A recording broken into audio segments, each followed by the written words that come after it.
भूत प्रेत की कहानियां पढ़ने और सुनने में तो बहुत रोमांचक लगती हैं, लेकिन जरा सोचिए, अगर ऐसी ही कुछ पोस्टरों में आपके साथ घटित होने लगे तो क्या आप उसे रोमांचित कहेंगे या डर के मारे इधर? किसी परलोक की शक्तियां, प्रेतात्मा का आसपास होने का एहसास भी शरीर में एक अजीब सी सिरहन पैदा कर देता है। तो ऐसे में जाहिर सी बात है, जब आपका सामना ऐसी किसी ताकत से हो जाएगा तो आपका रोमांचक वहीं दम तोड़ देगा।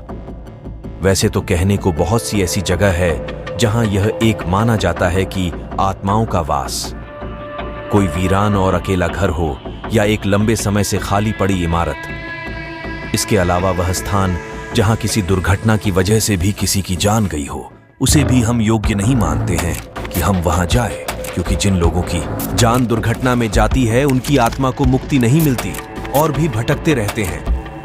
कहने को तो बहुत सी जगह ही हॉन्टेड या भूत कहा जा सकता है, जहां प्रमाणिक तौर पर कहा जा सकता है कि उस स्थान में कुछ ना कुछ गड़बड़ तो जरूर है, और वह स्थान है राजस्थान स्थित भानगढ़ किला। यह वह स्थान है जिसे पुरातत्व वैज्ञानिकों ने सामान्य नहीं माना है।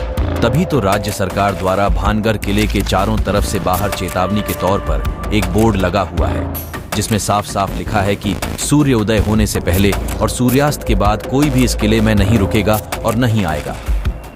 तो आखिर वहां नगर में ऐसा क्या है जो आमजन को वहां रात के समय जाने से रोकता है? अगर कुछ है तो उसके पीछे क्या कारण है?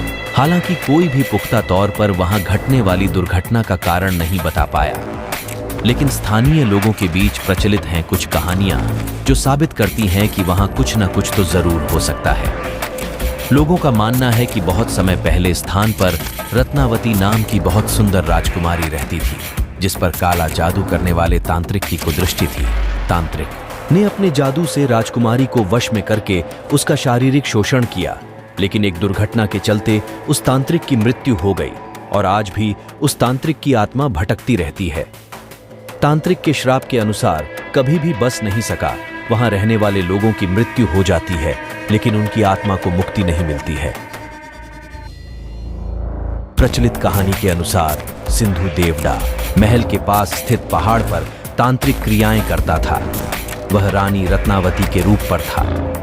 दिन के बाजार में उसने देखा कि रानी की एक दासी रानी के लिए केश तेल लेने आई है। सिंधु देवड़ा ने उस तेल को अभिमंत्रित कर दिया कि वह तेल जिस पर भी लगेगा उससे वह तेल उसके पास ले आएगा। कहते हैं कि रानी ने जब तेल को देखा तो वह समझ गई कि यह तेल सिंधु सेवा द्वारा अभिमंत्रित है। तो कहते हैं कि रानी भी बहुत सिद्ध थी, इसलिए उसने पहचान कर ली और दासी से उस तेल को तुरंत फेंक देने को कहा। दासी ने उस तेल को एक चट्टान पर गिरा दिया। कहते हैं अभिमंत्रित तेल में चट्टान को सिंधु की ओर रवाना कर दिया। सिंधु सेवा ने चट्टान देखकर अनुमान लगाया कि रानी उस पर बैठकर उसके पास आ रही है, सो उसने अभिमंत्रित तेल को रानी को सीधे अपनी छाती पर उतारने का आदेश दिया। जब चट्टान पास आई तब तांत्रिक को असलियत पता चली, तो उसने आनन फानन में चट्टान उसके ऊपर गिरने से पहले भानगढ़ नगर उजाड़ने का श्राप दे दिया और खुद चट्टान के नीचे दबकर मर गया। कहते हैं सिद्धि रानी को यह सब समझते देर न लगी और उसने तुरंत नगर खाली करने का आदेश दे दिया। इस तरह यह नगर खाली होकर उजड़ गया और रानी भी तांत्रिक के शराब की भेंट चढ़ गई। तो कितनी सच्चाई है इस कहानी में? इस कहानी में कितनी सच्चाई है, इसके बारे में इस बात से ही जाना जा सकता है कि जनश्रुतियों में भानगढ़ के लिए प्रचलित कहानी में कई लोग रत्नावती को राजकुमारी तो कई लोग रानी बताते हैं।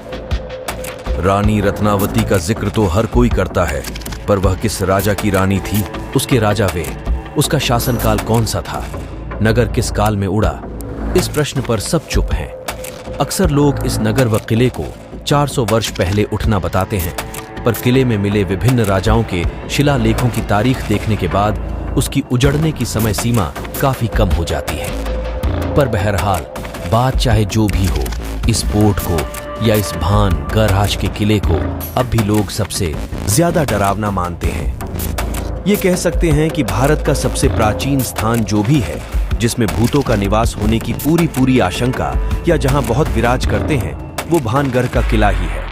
तो ऐसी ही और महत्वपूर्ण जानकारी हो मैं रोचक तथ्यों के लिए हमारे चैनल डेली अपडेट को सब्सक्राइब करें। तो ये वीडियो आपको कैसा लगा?